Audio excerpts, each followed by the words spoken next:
Alright, then we are in Mickle Delving. Let's get over and talk to the mayor about the clearies. Okay, I think that's him. Woohoo! Whoops, sorry, Mayor. Yep, Mayor. A lovely day, isn't it? Hello, hello. How are you enjoying the Harvest Festival this year? Have you found the time to head over to Wistmead for the new activities there? I understand Walrick Goldworthy has really outdone himself, and there are many fun games to play and delicious treats to enjoy. I was about to make my way there to sample some of the offerings for myself, but I will of course take the time to help you with whatever you need, so long as you make it quick, little Izza. A hobbit named Cleary? Is that used as a first name or a surname? Well, I can't say it makes a difference because neither case rings a bell. I have no memory of either. When did you say this Cleary lived in the Shire? You didn't. If he is an old resident, it could be some belongings of his have ended up at the Madam House. You could ask Brombard if he's seen anything belonging to a Cleary. I have given more than enough thought to this matter, and it seems well settled to me. Sorry I could not be of more help, but I need to get going. If I am to sample some of the food platters at Wistmead. Good day to you. Yes, be sure to try the pies. I hear they are delightful. Alright, Madam House, he says. There it is.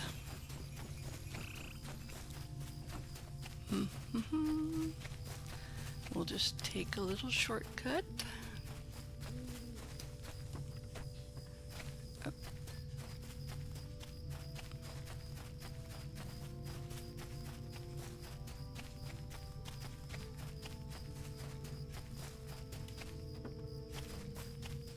Okay, who is this? Brombard Foxtail. Hello there.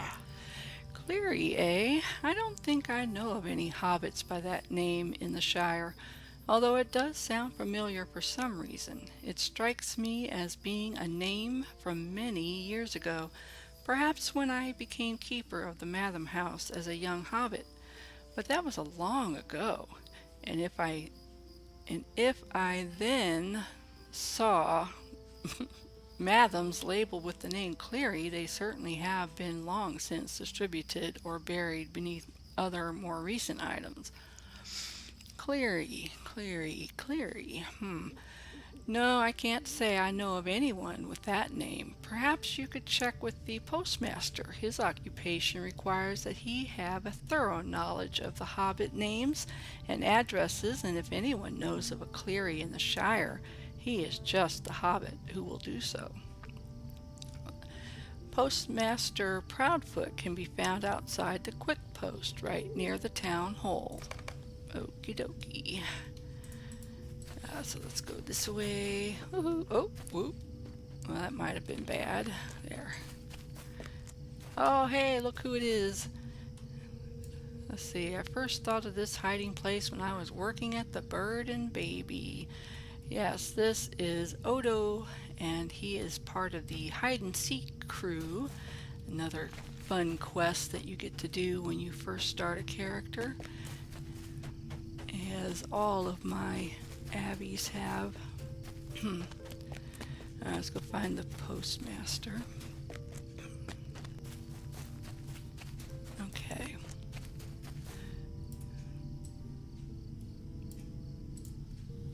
Hello, friend. Glad to see you here, as I could use your help. No, I am not carrying the post bag for you. I already did that. The Haunting of Wistmead. There we go. Well, the gall of some folk.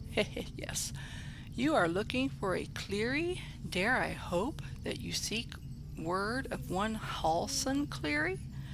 This is an unexpected joy, little Izza. At last I thought this day would never come, and I would go to my grave with this task unfulfilled. One more disappointer in a long line of shamed postmasters. But it is not to be. The mail shall be delivered at last. When I first came to work at delivering the mail, when I was just a young hobbit, old Ned Harfoot, the postmaster, showed me the ropes. It took me a few weeks to learn the ins and outs of the quick post, and I never forgot his lessons. One day he took me down to the basement and showed me a box of old envelopes. "These letters ain't ever been delivered, Hugo," he said to me. "But my old boss told me we weren't to throw them away. Could be one day we'll find out how to deliver them, and when that day comes, the quick post will truly have earned a fine reputation, even if it puts the lie to its name." Well, Ned passed on not long after that, and I took a vow to keep those undelivered letters safe until my own time was up or the intended recipient came to claim them. It seems to me you might be the closest person we're likely to get to Halse and Cleary, little Isa. If you are willing to follow me, I will show you these stacks of undelivered letters, and you can decide what to do with them. Let me know. Talk to the postmaster. He will help you research the mystery of Cleary Acres. Okay. Follow me, little Isa. I can still hardly believe that someone has come in search of those letters after all this time. So maybe now we'll find out why it was called Eerie Acres. Hey, we're inside the postmaster's house. We have never been inside the postmaster's place before. Ever. In all 10 plus years we've been playing, they never let us in here. This is awesome. Look. Oh my gosh, he does have a basement. Woohoo. Okay. Alright. Alright, I have emptied the box of old letters onto the table in the basement.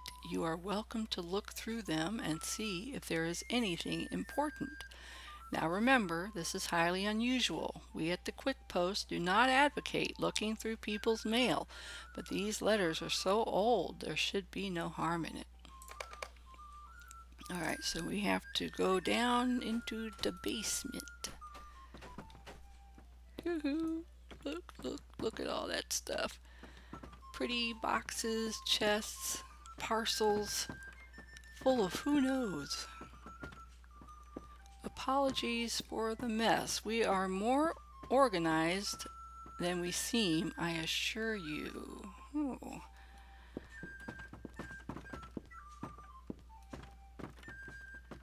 Ooh, look at that picture back there. Alright, the letters are there for you. I will return in a few minutes. Okay. And off he goes. And there's the letters and the boxes. The bookshelves. A door. I wonder where that goes. Nowhere.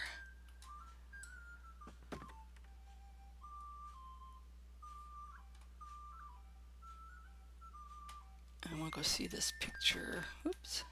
Oh dear. Am I stuck? No. Okay, so that's a picture. Oh,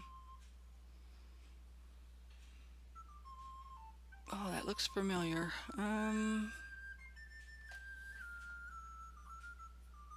I can't think at the moment exactly what area that's from, but I'm sure somebody recognizes it. Okay, so let's go back over here and look at what's on the table. Oh hey, forgotten letter. These letters have languished in the basement of the Quick Post for many years. Okay. Study the letters for some clues to the haunting of Wistmead. Oh, dear Mr. Cleary, I hope I am not intruding, but I wish to write you this note of thanks.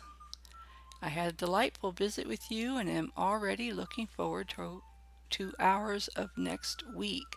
As I promised, I will bring some fresh produce from my father's garden. You will not believe the crunch of our carrots. They are truly something. When next I visit, I will help you clean the weeds out of your own garden. I know it sounds like a lot of work, but I find gardening to be very rewarding. This is Ivy Redsmith. Very sincerely yours, Ivy Redsmith. Oh, well, that was sweet. Okay, so now we read another letter. Oh, dear Mr. Cleary, thank you once again for another lovely visit. I hope you don't feel too badly about what your neighbors have been saying. What have they been saying? They seem a poor lot, mean-spirited and unwelcoming. Pay no heed to their insults, and I will not either. Looking forward to our next visit. Ivy Redsmith. Okay. Here's the next one. Oh, dear Mr. Cleary. The winter has been very bad, hasn't it? I am sorry to tell you the weather must keep me at home. I cannot visit this week. But I promise to bring some soap and towels with me when I next visit. I will scrub away the mean things your neighbors wrote on your fence in no time. Oh dear. Warm regards, even in the cold. Ivy Redsmith. So there are vandals in the Shire. That's terrible.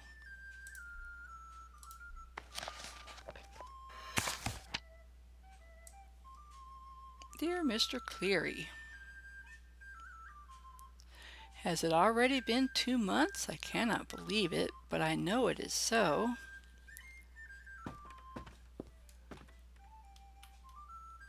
I have never seen snow like this. It began as a winter's lark, but now I am sorry I have not been able to visit. There is no sign of the weather's improvement, and my family's worries deepen every day. I promise I will see you as soon as winter ends. Waiting to see the sun again.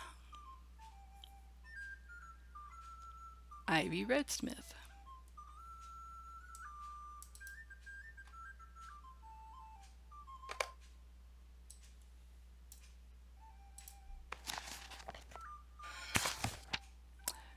Okay. Dear Mr. Cleary, they say this terrible winter might soon be done, though they have said this before. I hope this time they are right, for it has taken its toll on my family and on my friends. Our food is nearly gone. They say it will be a time of famine unless something can be done. Do not think I am being forward, but I am worried for you, Halson. Your home was in no state to weather such a winter as we have had. Halston, I hope your neighbors at last showed you kindness. Could they have given you shelter, shared their food, and found warmth in their hearts for you? I hope they have. They would be cruel hobbits indeed if they have not.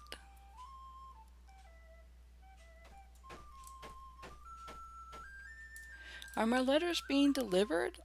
I have heard no word from you for more than a year, Halson.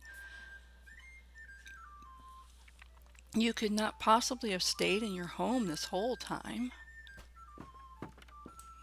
Could you?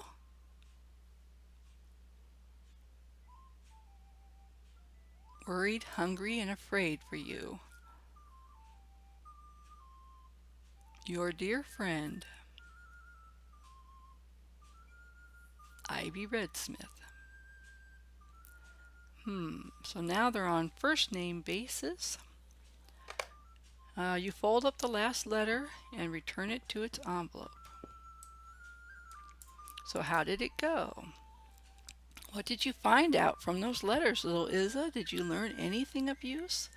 You briefly described some of what Ivy Redsmith wrote to Halson Cleary, and as your tale progresses, Hugo's eyebrows furrow and he strokes his chin deep in thought. These letters are indeed very old.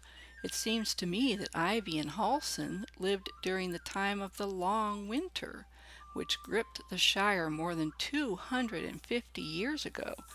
That winter was the longest ever recorded, and it was followed by the Days of Death, a period of famine and unhappiness the like of which has never been seen again. It is said that many hobbits died during that winter and the food shortage that followed. I hope that fate did not befall Ivy or Halson, but if there are no further letters, it seems likely they came to sad ends. I wonder why these letters were never delivered. The hobbits of the Quick Post must have had their hands full just trying to survive the long winter, but still I would have expected them to make an effort, at least before it became clear the winter was worse than usual. It does strike me as somewhat odd that the letters that predate the snows were not delivered. That is odd. Have we gotten to the bottom of the mystery? It seems to me that we have only uncovered more questions. More questions, yes, indeed. I have lots of questions. Oh, does that mean we get to go inside now? Hello, friend. Glad to see you are here. Okay, the haunting of Wistmead. Well, the gall of some folk. It is highly unusual for letters such as those to not have been delivered, little Izza. We run a respectable post here, and I would have said we always have done. But those undelivered letters seem to cast some doubt on it, to my shame and that of my predecessors. Why would those letters not be delivered? At any rate, we do not keep records of home ownership at the Quick Post, but there is a small chance that someone might know the state of the Cleary farmhouse, even if knowledge of its one-time resident has been lost during the ensuing years. That was so long ago. I speak of Clem Underhill, the escrow broker here at Micheldelving. He may know if the deed to the Cleary farmhouse ever changed hands, and if the land was sold, he might tell you the name of the current owner, if there is one. Okay, so now we go to see the escrow. Ooh. Have we been able to go in here all along? When did that happen? Or is it now we get to do it because we did the quest? I don't know. Okay, escrow. Where is he? The escrow guy. I know there's one over by the housing area. Okay, we're not doing that one right now. Let's remove all of them. So we are looking for festival. Where's the festival? Harvest Festival. Haunting of Wistmead. Okay, Clem Underhill is near the town hall in... Oh, okay, I know where he is. He's right behind us. Yes, over here. Okay. Just a moment. Okay. The Cleary farmhouse, you say? Oh, that goes back quite a long way. Almost 300 years, if I remember aright. The records from those days are rather incomplete, but there is a deed for a parcel of land in that name. It is a wooded lot, yes. I have had no cause to go out there, but the description makes it sound quite deep into the forest near Walerick Goldworthy's new cleared field of Wistmead, isn't it? That is an interesting coincidence, since the field has only recently been put to use after being left alone for so long. There have been no transactions relating to that parcel, so I expect if it was owned by a Cleary once, then it must be owned by a Cleary still. A descendant, surely, although that is a long time for anyone to stay in one place without interacting with his neighbors. That is no way to live, not for any respectable hobbit. It must do you some harm, surely, to see only the faces of your family and no others. And if you live by yourself with no kin around you, why, imagine it. And who would take care of you in your twilight days? Until finally your last day arrives and you meet it alone? Clem shivers suddenly. Mayhap it is just the time of year, but thinking about this sends a chill down my spine and raises the hairs on my feet. It sounds like a spooky harvest festival story to me, and not something that could happen to real folk in the Shire. I cannot say I like it, little Isa. I hope I was a help to you, and now I would like to think no more of these troubling thoughts. Okay, now we go back to Bingo and tell him what we have discovered.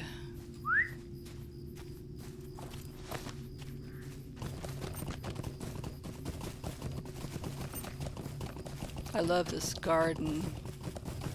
They've added so many beautiful flowers to it. And they have all the kind of like plaques from the old world's servers, like Nimrodel, which didn't make it to the new group of servers.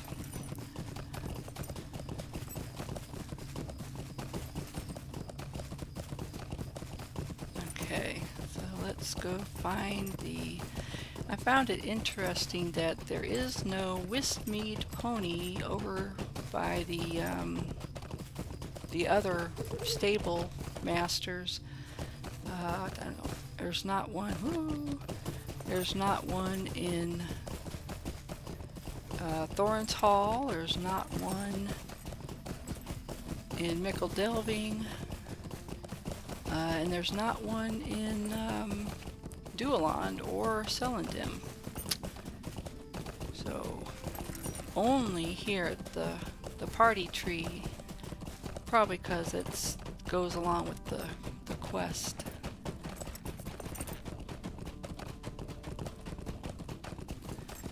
Alright, we're almost there.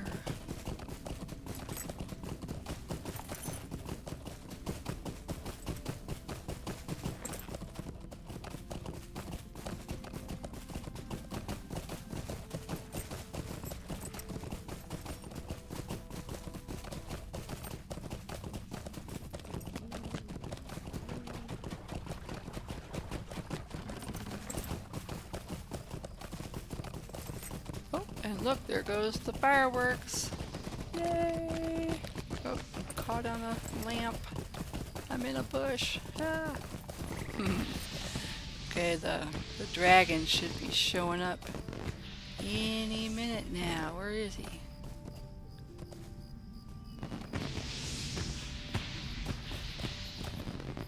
Sorry, keep putting the horse's butt in your face.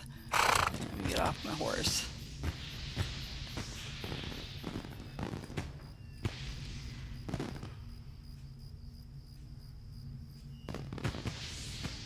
Oh, that's interesting. Okay, wait. Now maybe? Oh, yeah, I think maybe that's... What? What happened to the dragon? I wanted to see the dragon. Maybe I was too far away.